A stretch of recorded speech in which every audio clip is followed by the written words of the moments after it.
वासुदेवाय हरये परमात्मने प्रणताक्लेशनाशाय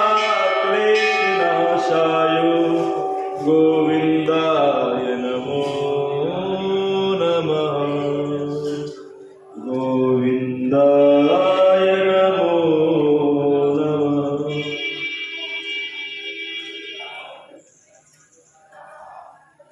एक बार राजा मानधाता ने गुरु वशिष्ठ से पूछा कि हे गुरुदेव, यदि आप मुझ पर प्रसन्न हैं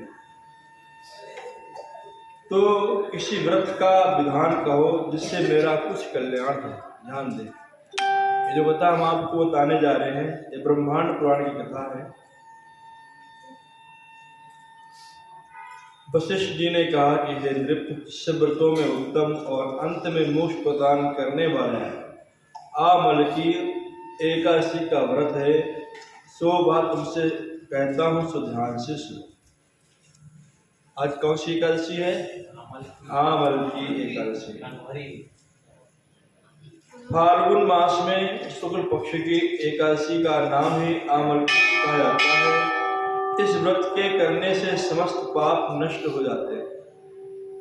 इस विषय पर मैं तुमसे कथा कहता हूँ, सो ध्यान से सुनो। हे राजन, वैदिश नामक नगर में चैत्ररथ नाम का चंद्रवंशी राजा राज करता था, जो बड़ा विद्वान धार्मिक विचार वाला था।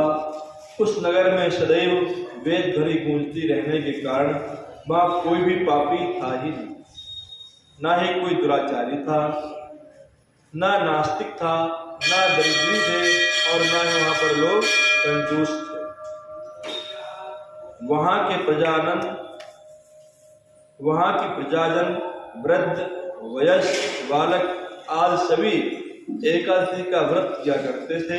वे सभी विष्णु भक्त थे।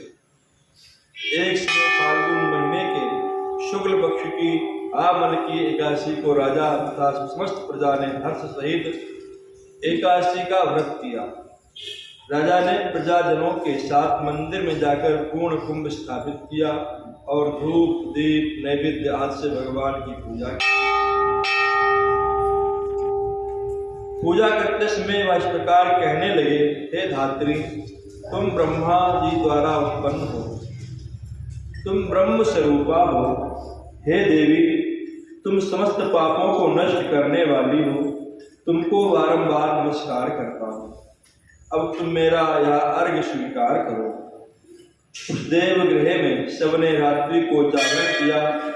उसी रात्रि को एक बहलिया, जो जीव हिंसा करके अपने कुटुंब का पालन करता था, भूख प्यास से व्याकुल होकर जागरण देखने के लिए मंदिर के एक कोने में आकर बैठ गया और वहां पर होती हुई एकादशी व्रत की कथा महात्मा को सुनता रहा। इस तरह उस बहलिये ने अन्य सभी लोगों के साथ जागरण करके रात्रि व्यतीत की।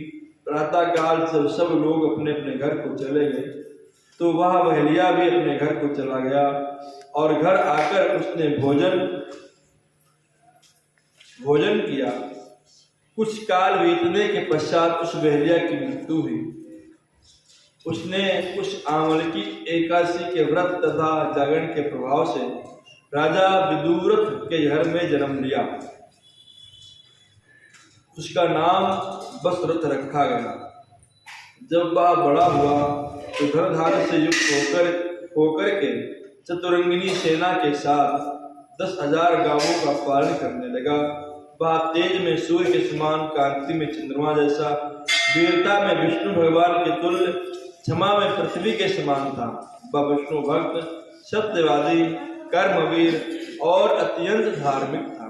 एक दिन वह नृप वन में आकेट करने के लिए गया।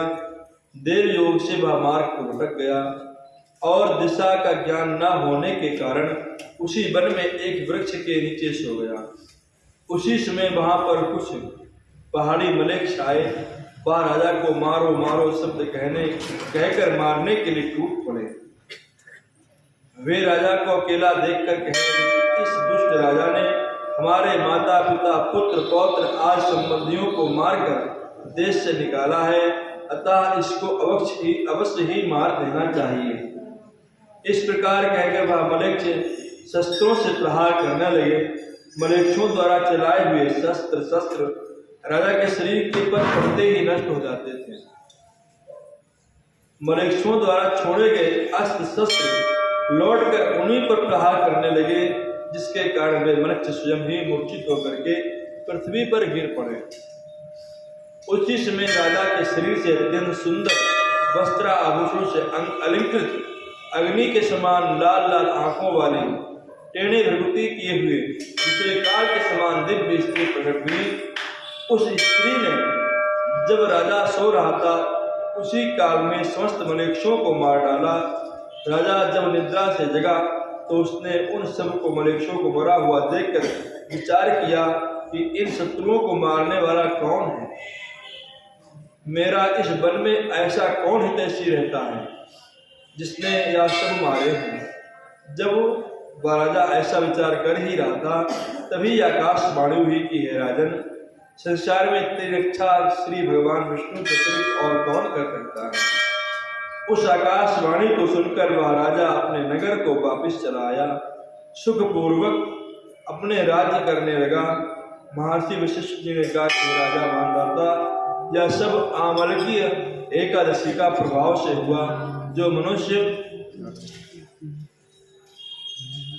आमलकी एकादशी का व्रत करते हैं वे निश्चय ही प्रत्येक कार्य में सफलता को प्राप्त करते हैं। बोले गोविंद भगवान की जय, श्री राधा वल्लभ लाल की जय। आज काशी में बहुत बड़ा उत्सव है ब्रह्मणी एकादशी। चलो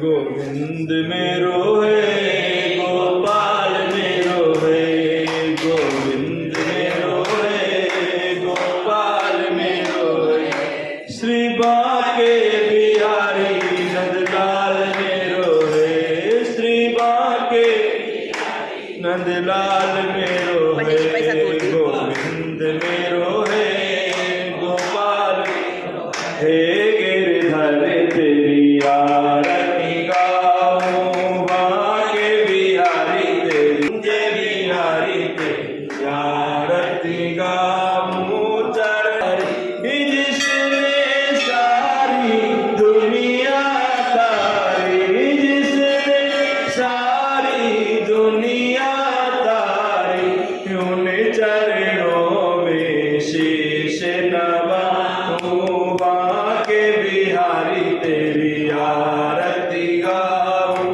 कुंज बिहारी तेरी आरती गाऊं, बाके बिहारी तेरी आरती गाऊं। मोर मुकुट तेरे शीश पे सोए, मोर मुकुट तेरे शीश पे सोए, प्यारी बंसी मेरो मन मोए, प्यारी बंसी मेरो मन मोए, देख छवि बलिहारी में जाऊं, देख छवि बलिहारी में जाऊं, बाके बिहारी तेरी आरती गाऊं, आरती गाऊं प्यारे तुम्हीं को मनाऊं, आरती गाऊं प्यारे तुम्हीं को मनाऊं, बाके बिहारी तेरी आरती गाऊं।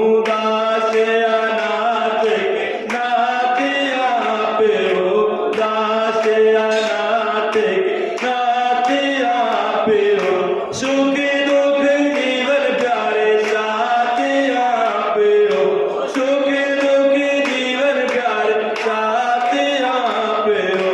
युगल छवि पे बलि बलि जाऊं, युगल छवि पे बलि बलि जाऊं, बाके बिहारी तेरी आरती गाऊं, कुंज बिहारी तेरी आरती गाऊं, आरती गाऊं प्यारे तुम्हीं को मनाऊं, आरती गाऊं प्यारे तुम्हीं को मनाऊं, बाके बिहारी तेरी आरती गाऊं, कुंज बिहारी